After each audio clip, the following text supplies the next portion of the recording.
কেন্দ্রীয় স্বরাষ্ট্রমন্ত্রী এই কথা বলছেন যে প্রত্যেক অনুপ্রবেশকারীকে চিহ্নিত করে এই দেশ থেকে তাড়ানো হবে। তখন আজকে 4 দিন ধরে স্বরূপনগরে দেখা যাচ্ছে অনুপ্রবেশকারীদের ভিড়। গত 3 দিন ধরে যেটা দেখা গেছিল আজও সেই ছবির বিন্দুমাত্র পরিবর্তন হয়নি। পরিবার নিয়ে তারা অপেক্ষা করছেন সীমান্ত পারের দরজা খোলার জন্য।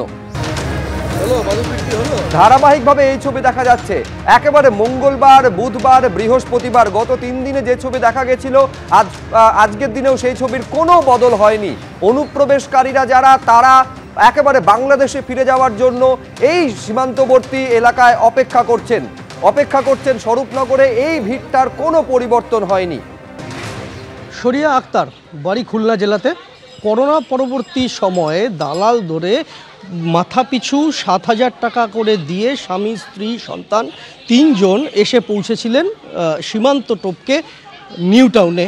সেখান থেকে দমদমে গিয়ে স্বামী স্ত্রী তারা দুজনে কাজ করতেন, গৃহ সহায়িকার কাজ করতেন স্ত্রী, এবং স্বামী কাজ করতেন একটি ফাস্ট ফুডের দোকানে। এইভাবেই চলছিল।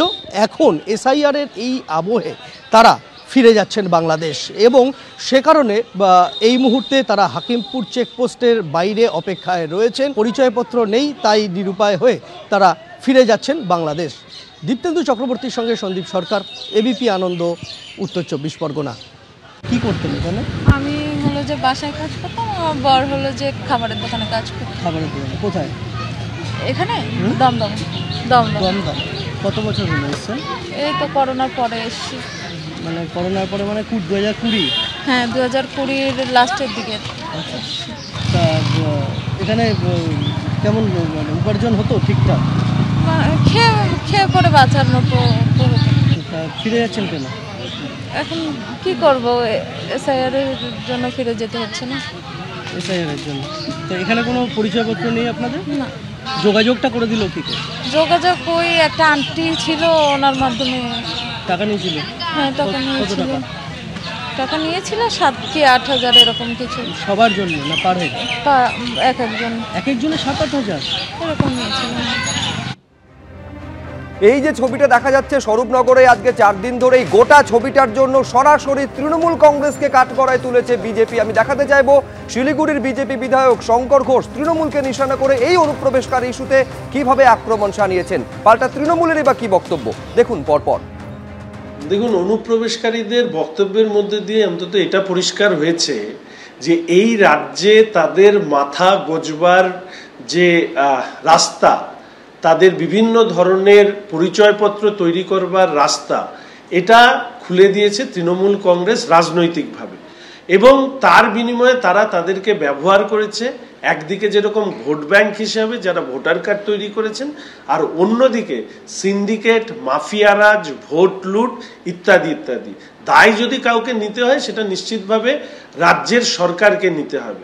জলপথ ব্যবহার করে যারা আমাদের রাজ্যে প্রবেশ করেছেন তাদেরকে সাদরে আমন্ত্রণ জানানো, কার্ড তৈরি করা, এই কাজগুলো করেছে তৃণমূল কংগ্রেস। ফলে উই পোকার মতন অনুপ্রবেশকারীরা পশ্চিমবঙ্গে যে ছড়িয়ে ছিটিয়ে পড়েছে, তার যদি দায় কাউকে নিতে হয় সেটা তৃণমূল কংগ্রেসের সরকারকে নিতে হবে। বাংলাদেশ থেকে কেউ ঢোকেন, ওদিকে ত্রিপুরাতেও ঢুকছেন, ত্রিপুরায় তো ওদের সরকার, তো ঢোকেন, তাহলে তো ওখানে একটা তদন্ত দরকার। বিএসএফ এর ক্রিয়াকলাপ নিয়েই তদন্ত দরকার। যারা ঢুকছেন তারা কিভাবে ঢুকছেন এবং সেখানে কিসের বিনিময়ে ঢুকছেন, এ তো বিএসএফ এর ভূমিকা নিয়েই পুরোদস্ত তদন্ত দরকার, যেটা অমিত শাহের দপ্তরে পড়ছে। ফলে সোজাসুজি তৃণমূলের দিকে সরলীকৃত ভাবে আঙুল তোলার থেকে সীমান্তটা তো তৃণমূল কংগ্রেসের সরকার বা তৃণমূল কংগ্রেসের সরকারের পুলিশ পাহারা দেয় না, সীমান্তটা তো পাহারা দেয় কেন্দ্রের বাহিনী, স্বরাষ্ট্র দপ্তরের বাহিনী। ফলে যারাই ঢুকে থাকুক, যদি অবৈধ হয়, যে ঢোকার দায় এবং দায়িত্ব সম্পূর্ণটা বিএসএফ এর এবং কেন্দ্রীয় সরকারের। তো বিজেপি সেটা করছে কি করে? ত্রিপুরায় যখন ধরা পড়ছে, তো সেটা তো বিজেপি শাসিত রাজ্য, তো তাহলে সেখানে কারা ঢুকিয়েছে? তাহলে ফেলিওর তো সেই স্বরাষ্ট্রমন্ত্রীর এবং স্বরাষ্ট্র মন্ত্রকের। অনুপ্রবেশকারী থেকে এসআইআর, ফের বিরোধীদের তীব্র আক্রমণ করলেন অমিত শাহ। অনুপ্রবেশ রোখা শুধু দেশের সুরক্ষা নয়, দূষণমুক্ত গণতন্ত্রের জন্যও জরুরি। দুর্ভাগ্যজনকভাবে কিছু রাজনৈতিক দল অনুপ্রবেশকারী হটাওয়ের বিরোধিতা করছে। কিছু রাজনৈতিক দল ভোটার লিস্ট শুদ্ধিকরণের জন্য যে এসআইআর, তারও বিরোধিতা করছে। আমরা কিন্তু চিহ্নিত করে প্রত্যেক অনুপ্রবেশকারীকে দেশ থেকে তাড়াবই, হুঙ্কার ছাড়ছেন কেন্দ্রীয় স্বরাষ্ট্রমন্ত্রী। बीएसएफ देश की सभी सीमाओं पर घुसपैठ को रोकने में लगी है और घुसपैठ को रोकना न केवल देश की सुरक्षा के लिए जरूरी है, देश की लोकतांत्रिक व्यवस्था को प्रदूषित होने से बचाने के लिए भी घुसपैठ को रोकना जरूरी है। मगर दुर्भाग्य की बात है, कुछ राजनीतिक दल एक घुसपैठिया हटाओ का जो अभियान है इसको निर्बल करने में लगे हैं और वो राजनीतिक दल चुनाव आयोग द्वारा जो एसआईआर की प्रक्रिया चल रही है, मतदाता सूची का शुद्धिकरण जो चल रहा है, इसका खिलाफत कर रहे हैं। मैं आज इस हीरक जयंती समारोह में बहुत स्पष्ट करना चाहता हूं कि हम इस देश में से एक एक घुसपैठिए को चुन चुन कर बाहर निकालेंगे, ये हमारा प्रण है। इस देश के किसी भी राज्य का मुख्यमंत्री कौन हो, देश का प्रधानमंत्री कौन हो, वो निर्णय केवल और केवल भारत का नागरिक कर सकता है। और मैं आगाह भी करना चाहता हूं उन राजनीतिक दलों को जो घुसपैठियों के संरक्षण में लगे हैं। बिहार के चुनाव देश की जनता का मैंडेट है और वो मैंडेट घुसपैठियों की उपस्थिति के खिलाफ। একেবারে এই কথা বলছেন যে বেছে বেছে প্রত্যেক অনুপ্রবেশকারীকে এই দেশের মাটি থেকে উৎখাত করা হবে। এসআইআর এর যারা বিরোধিতা করছেন তাদেরও একহাত দিয়েছেন কেন্দ্রীয় স্বরাষ্ট্রমন্ত্রী, নাম না করে তৃণমূল কংগ্রেসকে পর্যন্ত নিশানা করেছেন। এবার তৃণমূল কংগ্রেসের রাজ্য সহসভাপতি জয়প্রকাশ মজুমদার তার উত্তরে কি বলছেন দেখুন। নিজের যে গুরু দায়িত্ব হোম মিনিস্টার হিসেবে, সেখানেই নিজেই নিজেকে কটাক্ষ করেছেন যে অনুপ্রবেশকারীদের তাড়াতে হবে। আরে অনুপ্রবেশ হলে তো অনুপ্রবেশকারী, সেই অনুপ্রবেশ আটকানোর দায়িত্ব তো মশাই আপনার দপ্তরের। বর্ডার সিকিউরিটি ফোর্সরা কি করে, ঘুমোয় নাকি অর্থের বিনিময়ে অনুপ্রবেশ করতে দেয়? যে অর্থ পার্টি এবং আপনার দপ্তরের মধ্যে ভাগাভাগি হয়। 2021-এও আপনি অনেক কথা বলেছিলেন ঘুষবাইট বলে, সেখানে জবাব পেয়ে গিয়েছিলেন। আবার 2026-এ অমিত শাহ এর জবাব পেয়ে যাবেন। দয়া করে এসআইআর নিয়ে নির্বাচন কমিশনের মুখপাত্র হিসেবে কথা বলবেন না।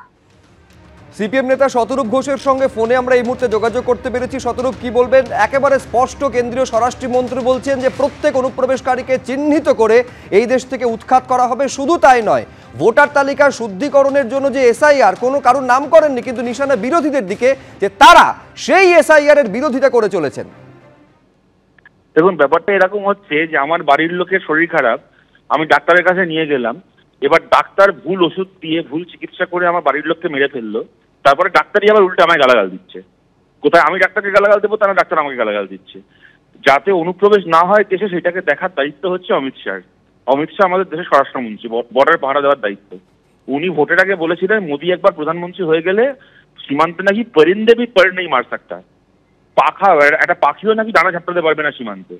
তারপরে আপনারাও এবিপি আনন্দে গত কয়েকদিন ধরে দেখাচ্ছেন কতজন যারা ভারতের মধ্যে বসবাস করছিলেন বাংলাদেশ থেকে, তারা পরিষ্কার বলছেন যে কেউ বলছেন আমরা 2015 সালে এখানে ঢুকেছি, কেউ বলছে আমরা 2018 সালে ঢুকেছি। আপনারা দেখাচ্ছেন গত দু একদিন ধরে। তো যদি এত মানুষ মোদী অমিত শাহ জমানায় সীমান্ত পার করে ঢুকে থাকে ভারতে, তাহলে তার জন্য আমরা অমিত শাহ সমালোচনা করবো নাকি অমিত শাহ আমাদের সমালোচনা করবে? আর ভোটার লিস্ট এসআইআর এর কথা বলছেন, আমাদের দেখুন তো প্রথম থেকে আমরা বলে এসেছি যে এসআইআর করে ভোটার লিস্টে যে মৃত মানুষের নাম রয়ে গেছে, কি একাধিক নাম, কি মানুষের একাধিকবার নাম রয়ে গেছে, সেগুলোকে বাদ দিতেই হবে। কিন্তু ওনারা যদি আজকে নিজেরা বর্ডারের সীমান্তে অনুপ্রবেশ আটকাতে ব্যর্থ, ওদের এই ব্যর্থতাকে ঢাকার জন্য আজকে এসআইআরটাকে একটা হাতিয়ার হিসেবে কাজ করেন এবং আমাদের রাজনৈতিকভাবে আমাদেরকে আক্রমণ করে নেই বললে যে এর জন্য আমাদের ভয় হচ্ছে। কোন বিরোধী দায়িত্ব ছিল অরুণ সীমান্ত পাহারা দেওয়া? কংগ্রেস আমলে যে অনুপ্রবেশ, তার জন্য কি অমিত শাহ মোদী সমালোচনা করতেন না তো মনমোহন সিং সমালোচনা করতেন? তাহলে আজকে বিজেপির আমল অনুপ্রবেশের জন্য উত্তরটা কে দেবে? যার উত্তর দেওয়ার কথা, যার ক্ষমা চাওয়ার কথা, যার দায় নেওয়ার কথা, সেই উল্টে বিরোধীদের গালা হচ্ছে। এবিপি আনন্দ এগিয়ে থাকে, এগিয়ে রাখে।